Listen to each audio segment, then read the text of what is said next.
In every exterior location in Elden Ring, you see the Erdtree. It is a towering, glowing, semi-spectral tree that, like the world tree Yggdrasil it draws inspiration from, is physically and even metaphysically the root of this world. It is the perfect manifestation of the perfect golden order, the divine will that rules these lands, and though that will has been shattered, it is your role as Tarnished to repair the shattering and return the golden order to greatness. At least, that's what the characters are told. Some believe it, chasing the dim wisps of grace to set the world to rights. Others, suspicious that the Golden Order is merely gilded, turn to stranger gods from further stars to establish a new law through the cosmos. Still others ignore the divine drama and instead just cook up some crap. But there is one whose devotion to the Erdtree and what it represents outshines all else. A devotion born of a love for the Golden Order that will not, cannot ever be reciprocated.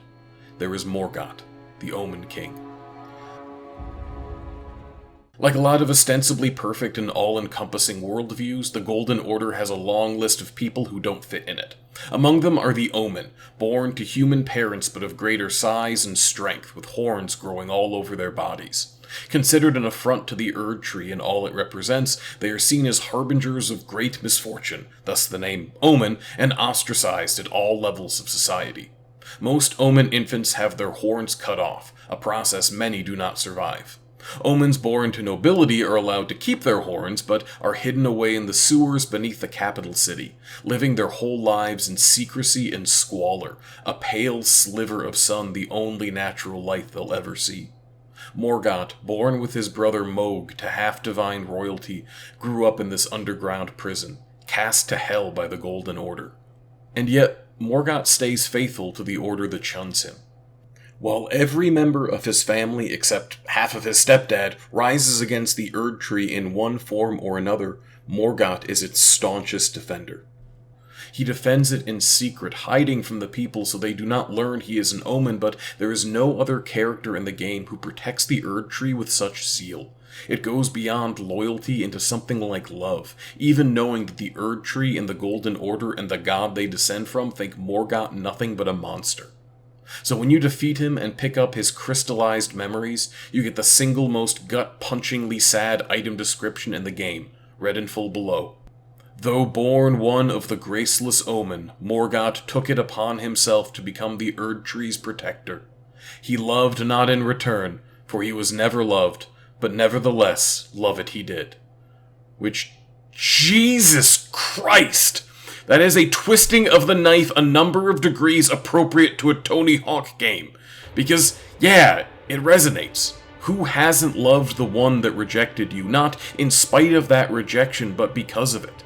Because the pain of their refusal promises the ecstasy of their acceptance. And Morgott, so absolutely brutalized by the very thing he longs for, can easily stand in for our desperate and misplaced need for affirmation from those who do not care. But there's a more troubling dimension to it, because Morgott's rejection is not on an interpersonal level. It is not just one would-be lover who ostracizes him. It is the entire social order of this place, and it is to that order he pledges himself. And the real-world applications of that, of being wronged by a system and then siding with that system, are not difficult to make. There are queer people who, raised in queerphobia both religious and secular, live in self-loathing and denial.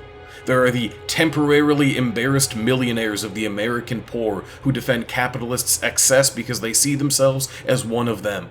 There is a character tonally way different from Morgott but thematically kinda the same, Uncle Ruckus from the Boondocks, a black man and a avowed white supremacist. No matter how awful the social order, no matter how blatantly unjust, it can still make willing shock troops out of the people it beats down. Through its rejection, through the barest hints of possible salvation, through a culture that fetishizes sacrifice and selflessness when it's convenient, we have people who happily work for the world that wronged them, truly believing they deserved it. When I was 13 or so, I read Atlas Shrugged, which started a regrettable libertarian phase and probably set the quality of my writing back several years. The book, if you're blessedly not familiar, is a story of the wealthy going on strike and society crumbling because, I guess, there's no one to buy back stock or expose themselves to flight attendants. But though the book was filled with these mythic industrialists that the reader was supposed to emulate, the character I saw the most of myself in was the nebbish hanger-on whose name I'm not going to bother looking up. A guy who hangs out with all the ultra-rich and good and handsome and charming and cool characters, but is none of those things himself. The book presents him as nice, and the main characters like him as one would a pet, but when they abscond to their capitalist utopia, this guy isn't invited. He's not good enough to deserve it, something he accepts without argument. At 13, I didn't see myself as the superhuman billionaire to be. I saw myself more as this dork whose greatest virtue was not fussing about his exile. And yet the philosophy in Atlas Shrugged still appealed to me, not necessarily because I thought I would land on the right side of its ruthless social order, but because its order was very orderly. It presents the idea that humanity, when left to its own devices, is fine. That the status quo is great. That the solution to every problem was simply less regulation and, ferried by the divine wind of capitalism, everything will turn out okay. Well, not everything. Large swaths of humanity will be grist for the mill, but Rand tells us that the grinding is ultimately good. That there is already an order in these lands, and that order is perfect. And if the order finds me wanting, then it is noble to sacrifice myself to it. We have a culture that valorizes the suffering of the poor. A culture that takes incredibly depressing stories like kids setting up lemonade stands to help pay their family's medical bills, or grandparents walking 10 miles a day to a job, stories that are absolutely damning indictments of our system, and treats them as triumphs of the individual spirit. That the Democrats, unprompted, keep clarifying that Americans are not looking for a handout as crises mount and material conditions worsen tells us pretty clearly that we're not supposed to ask for the things we actually need. That wanting a government to help people, yourself included, is just base self-interest, and the far nobler thing is to suffer in capitalism without asking too much from it. That we do not have this expectation from the rich, of course, goes without saying, but when someone has been failed by a system, anything but stoic acceptance gets treated like sour grapes. It is in this logic we have Morgott. Morgott, who, failed by the Golden Order in ways unimaginable for most characters, stays loyal to it regardless. And I worry that in the culture we have, this loyalty can take on a kind of romance. Because we celebrate the selflessness of the wronged, and Morgott's devotion is selfless, but it's selfless to the point of martyrdom.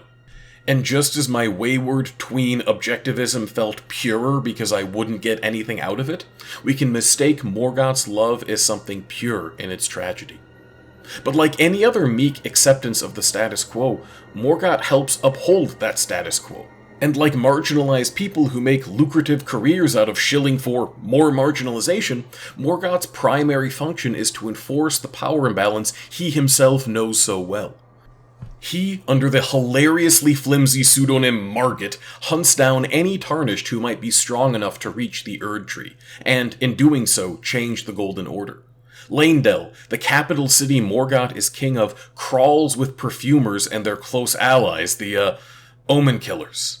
But perhaps most damningly, the subterranean Shunning grounds, where Morgott himself was chained most his life, is still a functioning prison under his rule. When you go there as the player character, it is still filled with Omen who, while allowed to retain their horns, have never seen the surface, who worship nameless statues of mother figures torn from their own mothers at birth. As king, Morgott could end this. And sure, we don't know why he doesn't, if it'd be politically impossible for him, if it would out him as an Omen himself, but as he sits over a sprawling, lightless prison, knowing full well its horrors, the reasons don't really matter. But Morgott is devoted to the Golden Order, not to save the Omen, but to save himself. He is its hatchet man in the hopes it will accept him. He hates in its name, the tarnished, the other demigod, his own being, and in doing so can only reproduce its hatred. He enforces its hierarchies because he cannot see beyond those hierarchies. The game names what he feels for the Erdtree love, but Morgott's love is a type of despair, a deeply reactionary impulse not to envision a better world, but a better position in the current one. To this he has devoted himself, debased himself, betrayed his kind, and bloodied his hands. And this is the greatest tragedy of Morgott, the Omen King.